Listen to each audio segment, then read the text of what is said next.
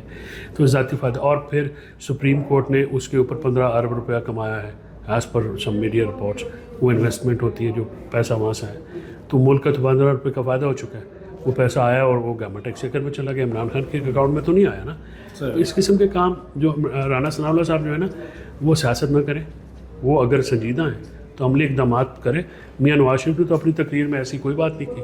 صحیح بہت بہت شکریہ. فیصل چودھری صاحب ہمارے ساتھ موجود تھے. پاکستان کا سیاسی منظرنامہ، عدالتی منظرنامہ بڑے ٹوسٹ اینڈ ٹرنز لے رہا ہے، اور دوسری طرف جو معاشی منظرنامہ ہے اس کی گمبھیرتا بڑھتی جا رہی ہے، کیونکہ سیاسی عدم استحکام کو ایڈریس نہیں کیا جا رہا. 28 مئی سے آنورڈ جسٹس طارق محمود جہانگیری صاحب کا جو ٹریبونل ہے وہ جب اسلام آباد کے حلقوں کو پر فیصلہ دے گا، اور اگر ایک فیصلہ بھی فارم 45 کی بنیاد پر آ گیا تو پھر یہ سمجھ سے بالاتر ہے کہ اس ٹائم بوم کے پھٹنے کی صورت میں شہباز سرکار کیسے چل پائے گی، کیسے پھر مزید جو حلقے ہیں وہاں کے فارم 45 ان کے اوپر کوشچن اور ان کے مطابق فیصلوں کی ڈیمانڈ نہیں بڑھے گی. اب تک کے لیے اتنا ہی، اجازت دیجیے. اللہ حافظ.